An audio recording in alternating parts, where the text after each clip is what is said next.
ஓம் சிவதந்திரம் YouTube channel மகாகுரு Namachivayam. ஆன்மீக பதிவு மோட்ச தீபம் பற்றிய தகவல்கள். பொதுவாகவே விளக்கு ஏற்றப்படும் இடத்தில் இருள் நீங்கி ஒளி தெரியும். அதுபோல வாழ்க்கையில் இருள் நீங்கி இன்னல் நீங்கி ஏற்றம் பெறுவதற்கு கோயிலில் விளக்கு ஏற்றுவது நல்லது. மோட்ச தீபம் என்றால் இறந்த மறைந்த முன்னோர்கள், மறைந்தாலும் நம்முடைய மனதில் மறவாமல் இருக்கக்கூடிய முன்னோர்கள் இறந்த திதியில் ஏற்றக்கூடிய ஒரு விளக்கு.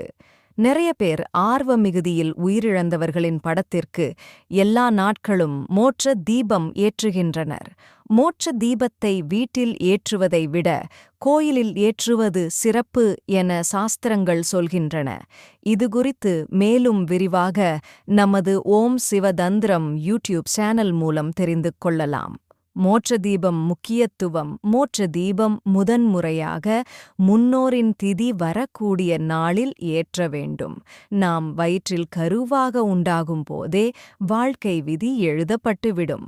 எவ்வளவு கஷ்டப்பட்டு உழைத்தாலும் ஒரு சில தடைகளால் வாழ்க்கையில் முன்னேற்றம் தாமதமாகும். அப்படியான தடைகளை விதிகளை மாற்றுவதற்கு ஒரு சில திதிகள் உண்டு. முன்னோர்களின் இறந்த திதியை சரியாக கணக்கிட்டு விளக்கு ஏற்றினால் உங்களுடைய வாழ்க்கையில் உள்ள தடைகள் நீங்கும். ஒரு சில நாட்களிலேயே வாழ்க்கையில் ஏற்படும் மாற்றத்தை நீங்களே உணரலாம். மோட்ச தீபம் ஏற்றும் நாள் நேரம் உங்களுடைய பரம்பரை தலைமுறையின் நன்மைக்காக மோட்ச தீபம் ஏற்றுங்கள்.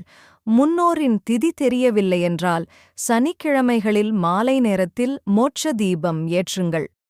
முன்னோரின் திதி நாள் சனிக்கிழமை, அஷ்டமி திதி, நவமி திதி, அமாவாசை திதி, பிரதமை திதி ஆகிய நாட்களில் மோட்ச தீபம் ஏற்றலாம். உங்களுடைய வீட்டில் ஏற்றுவதை விட கோயிலில் மோட்ச தீபம் ஏற்றுவது சிறப்பு. கடற்கரை, ஆலமரம், அரசமரம், வேப்பமரங்களின் அடியில் மோட்ச தீபம் ஏற்றி முன்னோர்களிடம் வேண்டிக் கொள்ளுங்கள்.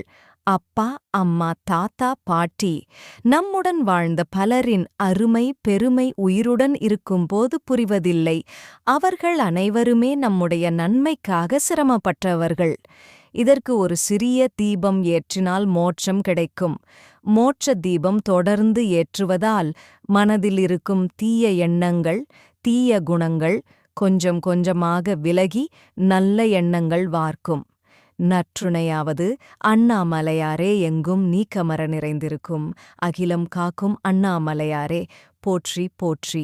உன் ஆழ்ந்த கருணையைப் பெற என்ன தவம் செய்தேனோ? ஓம் சிவதந்திரம் யூடியூப் சேனல் வழங்கும் சிவாய நம சிவமே ஜெயம் சிவமே தவம் சிவமே என் வரமே.